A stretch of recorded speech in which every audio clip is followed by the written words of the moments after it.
ये बताइए कि क्या रेयाम वाकई इमरान खान साहब के ऊपर हमला हुआ, गोलियां लगी?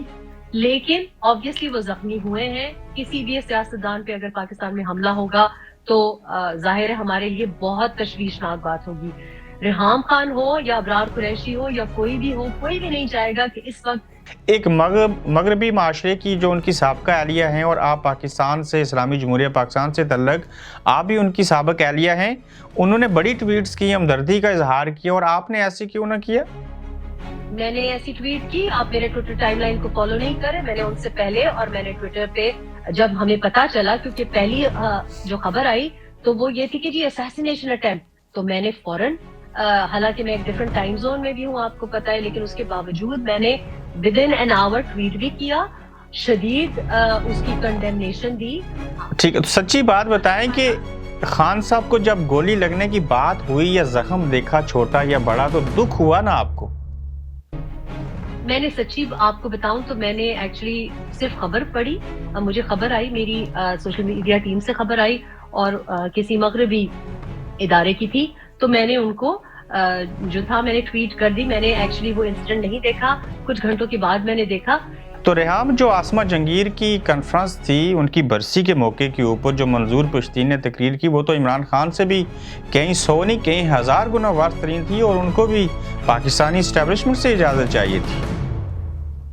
देखिए, मैं समझती हूँ कि जो इमरान बात कर रहे हैं और जो मंजूर पश्तीन बात कर रहे हैं इसमें, और जो नवाज शरीफ बात करते थे, इन तीनों। जी, अब ये बताएं कि मंजूर पश्तीन से आप मिली थी, कैसा लगा उनसे मिल के और उनका नजरिया?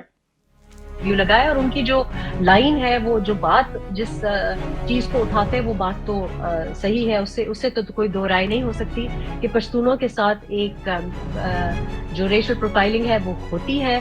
जो कुछ आपने किताब में लिखना था लिख दिया, जहां तक पहुंचाना था पहुंचा दिया। कि आपने भी उस दौर में कोई ऑडियो रिकॉर्ड की या वीडियो रिकॉर्ड हुई या होती थी?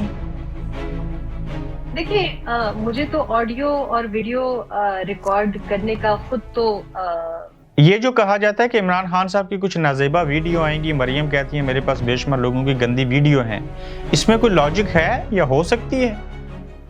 देखिए, बात सिंपल सी है। ये जो अब ये गंदी वीडियोस का एक ये जो हैशटैग चल रहा है, ये हमारे मसाइल नहीं है। ये जो कहा जाता है कि इमरान खान साहब की कुछ नाजेबा वीडियो आएंगी, मरियम कहती है मेरे पास बेशुमार लोगों की गंदी वीडियो हैं, इसमें कोई लॉजिक है या हो सकती है? देखिए, बात सिंपल सी है। ये जो अब ये गंदी वीडियोस का एक ये जो हैशटैग चल रहा है, ये हमारे मसाइल नहीं है। रेहाम, ये बताइए मुझे कि पाकिस्तान में जब आपके ऊपर हमला हुआ तो उसकी एफआईआर दर्ज नहीं हुई थी और किसने हमला करवाया आपके ऊपर? देखिए, हम तो ऐसे लोग नहीं है कि बगैर किसी प्रूफ के हम कहें कि किसने करवाया। हमने एफआईआर पूरी रात वहां बैठ के और एफआईआर दर्ज कराई और आम थाने में रजिस्टर करवाई। कि क्या इमरान खान क्यों चाहते हैं कि आर्मी चीफ जो है वो उनकी मर्जी का हो? इमरान चाहते हैं हर काम उनकी मर्जी का हो। इमरान इक्तदार चाहते हैं और इक्तदार के आगे कुछ नहीं चाहते। ठीक है, तो रेहाम, मियां साहब कहते थे वोट को इज्जत हो, इमरान खान वोट को इज्जत देने से भी ऊपर चले गए कि हकीकी आज़ादी चाहिए। आपके नज़दीक इमरान खान साहब को किससे हकीकी आज़ादी चाहिए?